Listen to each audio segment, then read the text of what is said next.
Job లేక ఇబ్బంది పడుతున్నారా? అయితే మెడికల్ కోడింగ్ మీకు మంచి ఆప్షన్. వెంటనే కాల్ చేసి కోర్సులో జాయిన్ అవ్వండి. నమస్తే, వెల్కమ్ టు సుమన్ టీవీ. నేను మీ సంజయ్. ఈ రోజు మనతో పాటు ఉన్నారు motivational speaker and emotional wellness coach హరిత అక్కల గారు. మ్యామ్తో మాట్లాడి కొన్ని విషయాలు తెలుసుకుందాం. నమస్తే అండి. నమస్తే సంజయ్. మ్యామ్, ఎవరీ పర్సన్ ఏదో ఒక సందర్భంలో హోప్లెస్ అంటే హోప్ని వదిలేస్తుంటారు. ఇప్పుడు ప్రతి పర్సన్ గురించి మాట్లాడుకోవాలండి. ఒక ఎంగేజ్డ్ పర్సన్ గురించి మాట్లాడుకుందాం. ఒక ఎంగేజ్ పర్సన్ ఉన్నారంటే తను డిగ్రీయో లేకపోతే BTech post graduation something complete చేసుకుని బయటకు వస్తారు. వెంటనే జాబ్ దొరకదు. ఇంట్లో అమ్మ నాన్న ఏమంటారంటే, ఎప్పుడు జాబ్ తెచ్చుకుంటావు, ఎన్నాళ్ళని ఇంట్లో కూర్చుంటావు, నీ తోటి వాళ్ళందరూ జాబ్ తెచ్చుకుంటున్నారు, మంచిగా సంపాదిస్తున్నారు అంటారు. ఓ పక్కనేమో ఫ్రెండ్స్ ఎలా చేస్తుంటారు, జాబ్ లేదు, ఇన్కమ్ లేదని ఫ్రెండ్స్తో కలిసి తిరగలేం. ఒకవేళ ఏదన్నా అమ్మాయిని ఇష్టపడినా సరే వాళ్ళ ఇంటికి సంబంధాలు వస్తుంటాయి. మనకేమో మ్యారేజ్ అంటే మనకేమో ఇన్కమ్ ఉండదు, ఒక సంథింగ్ మనం సెటిల్ అయ్యి ఉండవు. అండ్ ఇంట్లో బాధ్యతలు, చెల్లి పెళ్లి చేయాలి, అక్క పెళ్లి చేయాలి, అప్పులు ఉంటాయి, బాధలు ఉంటాయి. ఇంకా జాబ్లో చిల్లిగా ఉండదు, ఫ్రెండ్స్లో గౌరవం ఉండదు, చుట్టాల్లో గౌరవం ఉండదు.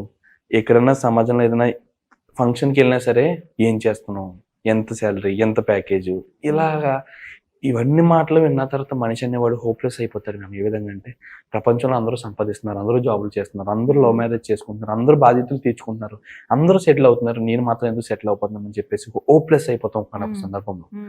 అలాంటి సందర్భంలో ఇంక నేనేం చేయలేను, ఇంకేమి నా వల్ల కాదంటారా అని చెప్పేసి సంథింగ్ హోప్లెస్. ఇంకా మనిషి ఎలా ఉంటారంటే ఇంక తన ప్రాణాల మీద కూడా విరక్తి వచ్చేస్తుంది. ఎందుకు బతుకుతున్నానా అనిపిస్తుంటుంది.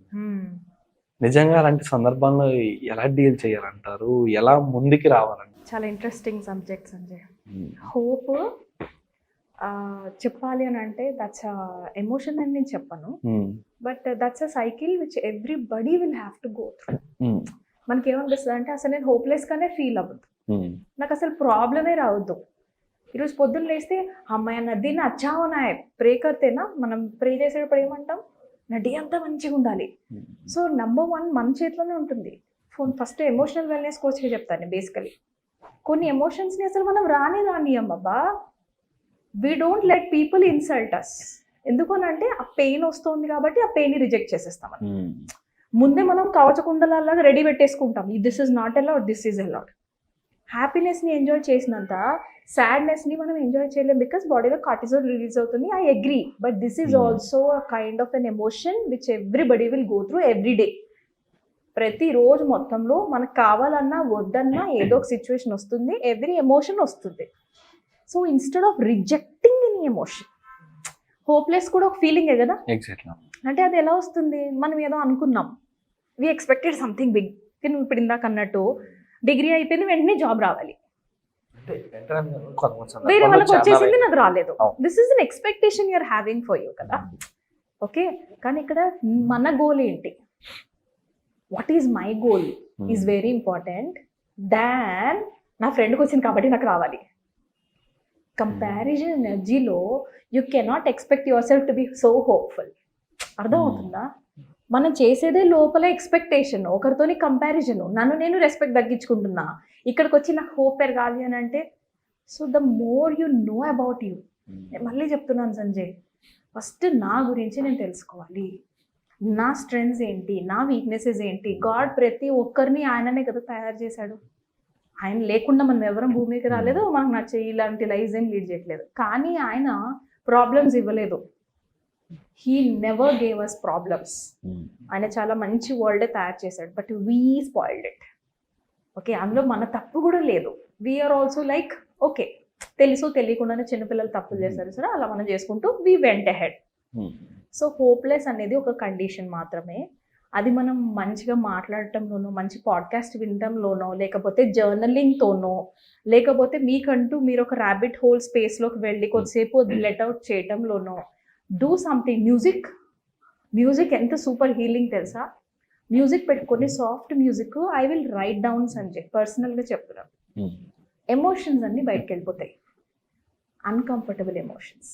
హ్యాపీనెస్ ఉంటే అందరితో షేర్ చేసుకుంటాం, బట్ ఈ హోప్లెస్ ఫీలింగ్ ఎవరితోన్నా చెప్తే కూడా వాళ్ళు నన్ను జడ్జ్ చేస్తారేమో, నేను చీప్గా కనబడతానేమో, లేకపోతే అరే లాస్ట్ టైం మీ ఇట్లా చేసిందిరా అని నవ్వుకుంటారేమో, something or the other stops. Right, ఇక్కడ హోప్ గురించి ఒక ఎక్స్పెరిమెంట్ చెప్తాను సంజయ్. నాకు చాలా అంటే చాలా నచ్చింది. 1960s జరిగింది ఇది, రియల్గానే హార్వర్డ్ యూనివర్సిటీలో చేశారు. ఒక డాక్టర్ ఏం చేశాడంటే డొమెస్టికేటెడ్ ర్యాట్ ఒకటిని వైల్డ్ ర్యాట్ అంటే బయట పెరిగే ర్యాట్స్ ఉంటాయి కదా, వాటిని ఏమి మనం అవును. కేర్ చేయని ర్యాట్, ఇంకొకటి డొమెస్టికేటెడ్ అంటే మనం ఇంట్లో పెంచుకున్న పెంచుకునే. మంచిగా ప్రేమ ఇచ్చి పెంచుకున్న ప్యాంపరింగ్ ర్యాట్, ఈ రెండింటిని నీళ్ళల్లో వేసేసాడు. ఓకే, వేసేసిన తర్వాత అవి సర్వైవల్ కోసం ఏం చేస్తున్నాయి అనే స్టడీ చేయటమే ఆ స్టడీకి. దానికోసం 2 ర్యాట్స్ చనిపోయినా పర్లేదు, కానీ ఆ ఎక్స్పెరిమెంట్ నుంచి there should be a good conclusion. అది వాళ్ళు చేసిన ఎక్స్పెరిమెంట్. అందులో ఏం ఫైండ్ అవుట్ చేశారు తెలుసా? ఈ డొమెస్టికేటెడ్ ర్యాట్ ఏదైతే ఉందో, okay, it survived for many hours. ఇది ఏదైతే ఉందో వైల్డ్ ర్యాట్ 15 minutesలోనే, within 15 minutes of swimming trying to come out, అందులో జార్లను బయటకు రావడానికి ట్రై చేసింది స్విమ్మింగ్ చేసుకుంటా.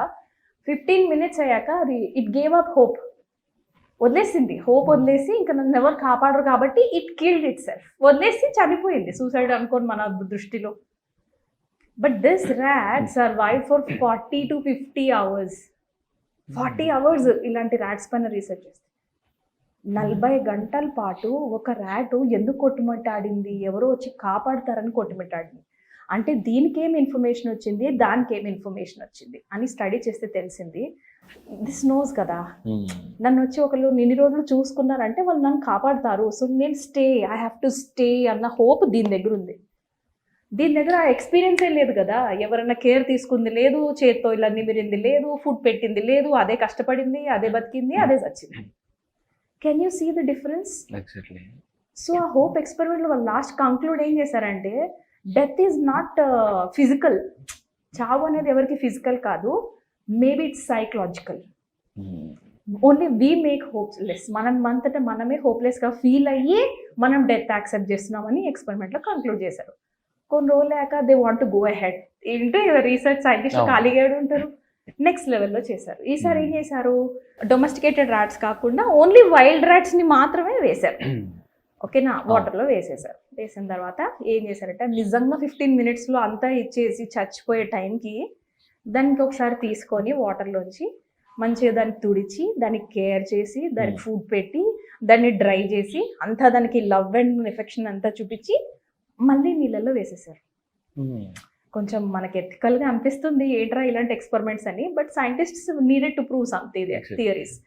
సో వాళ్ళు అందులో మళ్ళీ ఆ ఎలుకని వేసేసిన తర్వాత ఎంతసేపు సర్వైవ్ అయి ఉంటుందంటో. Wild rat, it was a wild rat experiment only. నువ్వు చెప్పు జనరల్గా. మేబీ కొంచెం ఎక్కువ అయ్యి ఉండొచ్చు. అదే ఎంత అనుకుని ఉండుంటావు? ఫస్ట్ అయితే 15 minutes వదిలేసి. అంటే ఎగ్జాక్ట్లీ చెప్పలేను మ్యామ్. ఖచ్చితంగా తన ఒక హోప్ అనేది క్రియేట్ అయ్యి ఉంటుంది. ఎందుకంటే మళ్ళీ మధ్యలో ఒకసారి తీసారు కదా, అంటే వాళ్ళకి కాపాడడానికి తీసినా సంథింగ్ వేరే ఉద్దేశంతో తీసినా బయటికి తీసారు. నెక్స్ట్ టైం కూడా తీస్తే ఆ సిచ్యువేషన్ లో ఎస్కేప్ అవ్వచ్చు అన్న థాట్ ఉంటుంది. ఆ థాట్ ఎన్ని అవర్స్ సర్వైవల్ కి హెల్ప్ అయిందంటావు? ఎనీ ఫిగర్, ఇదేమి రైట్ అండ్ రాంగ్ ఆన్సర్ ఏం లేదు. ఒక 10 hours. 10 hours కదా, యాక్చువల్లీ 40 to 60 hours స్విమ్ చేసిందట. The same as domesticated rat. అర్థమైందా? అంటే ఆ చిన్న ప్రేమ, ఆ చిన్న ఓదార్ప మనకేం కావాలని ప్రూవ్ చేశారు లాస్ట్కి. నీకెంత క్యాన్సర్ వచ్చి ఫైట్ చేస్తున్నా కూడా నీకేం కాదు, నేనున్నా అన్న ధైర్యం, నేను ఇంత పడిపోతున్నా కూడా నన్ను కాపాడగలిగే వాళ్ళు నా చుట్టూ ఉన్నారు అన్న హోప్, లేదా తనని తానుకు ఎంత ధైర్యం ఉండాలంటే ఏ స్టేజ్ వచ్చినా నేను నిలబడగలను అన్న కాన్ఫిడెన్స్. ఇవి కదా మనకు లైఫ్లో కావాల్సింది. హోప్ ఎక్స్పెరిమెంట్ వల్ల వాళ్ళు అదే బయటికి చెప్పారు. ఒక హోప్ ప్రాణాన్ని ఆపగలుగుతుంది, మళ్ళీ చనిపోకుండా కాపాడగలుగుతుంది. So let's be so more hopeful. రేపు బాగుంటుందని హోప్ నువ్వు లేకుండా ఈరోజు పడుకుంటే డెత్ అక్కడే అయిపోతుంది సంజయ్. నిద్దట్లోనే మనుషులు చనిపోయిన వాళ్ళు ఇంతమంది ఉన్నారు, నువ్వు నేను కూడా వినుంటాం. It's because they don't know how to share. First of all వాళ్ళ స్టేట్ ఆఫ్ మైండ్ ఎవరికి చెప్పరు, ఎక్కువ షేర్ చేసుకోకుండా అన్ని లోపల పెట్టుకుని నింటారు. సెకండ్ థింగ్, నిజంగానే వాళ్ళకి చుట్టుపక్కల వాళ్ళ వల్ల హోప్ లేదు. అంటే అలానే అన్ని సూసైడ్స్ని దీనికి లింక్ చేయట్లేదు, but still they don't find enough hope around these people, right? ఇంకొకటి చాలా నాకు నచ్చిందంటే, ఒక డాక్టర్ క్యాన్సర్ మీద సర్వే చేశాడు. క్యాన్సర్ పేషెంట్స్ మీద ఈ హోప్ ఎక్స్పెరిమెంట్ లాగా. It's not an experiment, study అంటాం మనుషుల మీద చేస్తేనే. సో అతను చేసేది కూడా 1960s and 70s జరిగింది. వాళ్ళు ఏం కనుక్కున్నారంటే, ఒక అతనికి లివర్ దగ్గర చిన్న క్యాన్సర్ సెల్స్ ఉన్నాయి. అతను ఎప్పుడైతే డాక్టర్ ఇన్ఫర్మేషన్ నీలో క్యాన్సర్ కనబడుతుందయ్యా కానీ ఏం డేంజరస్ కాదు, దీని ట్రీట్మెంట్ కూడా అవసరం లేదు, ఇది ఎంత మల్టిప్లై ఎంత యాడ్ అయినా కూడా నీ లైఫ్లో నువ్వు న్యాచురల్ డెత్తోనే చనిపోతావు తప్ప ఇది క్యాన్సర్ వల్ల చనిపోవు, అంతే స్మాల్ క్యాన్సర్ ఇది అని ఇన్ఫర్మేషన్ ఇస్తాడు. Trust me that man dies within months. అయితే వెతికారు ఏంటి ఈయన చనిపోయాడు, natural death, that was also natural death, cancer చనిపోడే అని వెతికాడు అనమాట. ఈయన రీసెర్చ్ చేసి చూస్తే ఈయనకు తెలిసింది ఏంటంటే he died because of cancer. ఓకేనా, కానీ క్యాన్సర్ సెల్స్ వల్ల కాదు, but psychologically he gave up the hope. It is proved. He didn't die of cancer but he died because of cancer అని స్టేట్మెంట్ పాస్ చేసింది ఆయన. ఎగ్జాక్ట్లీ పాండమిక్ క్యాన్సర్ వల్ల చనిపోలేదు, ఆయన భయం వల్ల చనిపోయాడు. పాండమిక్ లో అదే జరిగింది కదా. Yes. కరోనా వల్ల చనిపోయింది కొంతమంది, అయితే కరోనాకి భయపడి చనిపోయింది చాలా మంది. అర్థమవుతుందా ఫియర్ ఎలా ఆడిస్తుందో? నేను అందుకే ఫియర్ మీద చాలా వీడియోస్ చేస్తాను సంజయ్. భయం నిజం కాదు, that's just an emotion coming out. Check చేస్తుంది, జాగ్రత్త అక్కడికి వెళ్తున్నావు, నిన్ను ఎవరన్నా అంటారో, నీకు థ్రెట్ ఉందేమో చూడు అన్నది ఫియర్. Let it come. అది వర్స్ట్ కేస్ కండిషన్ మాట్లాడుతుంది. హోప్లెస్ పీపుల్కి నేను చెప్తున్నా, this is a personal message అనుకోవచ్చు. వర్స్ట్ కేస్ కండిషన్ మాట్లాడుతున్న మీ లోపల ఉన్న భయానికి ఎంతవరకు అది నిజంగా జరిగింది అని మీరు క్రాస్ క్వశ్చన్ చేయాలి లోపలనే. ఇదంతా ఇంటర్నల్ కాన్వర్జేషన్. నిజంగా అదే జరుగుతుంది గ్యారంటీ ఏంటి ఆంటీ? నేనైతే ఆంటీ అనేస్తాను. ఫియర్ అక్క వచ్చినావు కదా 2 నిమిషాలు వస్తావు అక్క, ఏదైనా కొంచెం సిచ్యువేషన్ కాల్ రాగానే అయిపోయి వెళ్ళి కొట్లాడ్డా కాల్ చేస్తారేమో అని వస్తుంది నాకు. Fear will come out. వచ్చినావు అక్క, ఈడ కాల్ ఇంకా నేను హలో కూడా అనలేదు, వస్తూనే ఉన్నావు అక్క. దేనికి వచ్చినావు? లాస్ట్ టైం నీతో గొడవ పడ్డారు కదా, ఇప్పుడు కూడా గొడవ పడతారు. నీకేం తెలుసు అక్క, లాస్ట్ ఇయర్ ఒక్కసారే గొడవ పడ్డారు, బట్ 25 years నన్ను సాకింది వాళ్ళే, పెట్టింది వాళ్ళే, చదువుకుంటుంటే లేపింది వాళ్ళే, పాలు కలిపింది వాళ్ళే. Can you see? ఇక్కడ నా గురించి చెప్పట్లేదు. When I started dealing with it, ఎలా దాన్ని రికగ్నైజ్ చేస్తున్నాను. భయం వస్తుంది నాకు, అది కంగారు కాదు, అంటే అది ఎవరి మీద కోపం కాదు, భయం వస్తుంది. భయం వస్తే నేను భయం వేస్తుందని చెప్పాలి, కోపం వస్తే కోపం వేస్తుందని చెప్పాలి, రైట్? లేదు నాకు హోప్లెస్గా అనిపిస్తుంది, నేను మా హస్బెండ్కి 1 week before my periods I let him know I'm feeling so useless, can you help me అని అడుగుతాను. నేను ఇది ఎవరికి చెప్పలేదు, నేను తెలుసుకున్నప్పుడు నేను చెప్పగలుగుతున్నాను. The more you know about your emotions you will deal your life better. Yeah, అందుకే ఎమోషనల్ వెల్నెస్కోచ్ అయ్యాను నేను. Deal with everything. Hopeless condition is also condition, అది పెద్ద అదేం కాదు. బట్ వాళ్ళకి ఏమైనా చుట్టుపక్కల హోప్లెస్గా అనిపిస్తుంటే మనం ఉన్నాం కదా సంజయ్, మనం ఎక్కడికి వెళ్తున్నాం? You can just dial a number కదా. Anything is allowed. మళ్ళీ నేను చెప్తా, killing yourself, killing others is not allowed.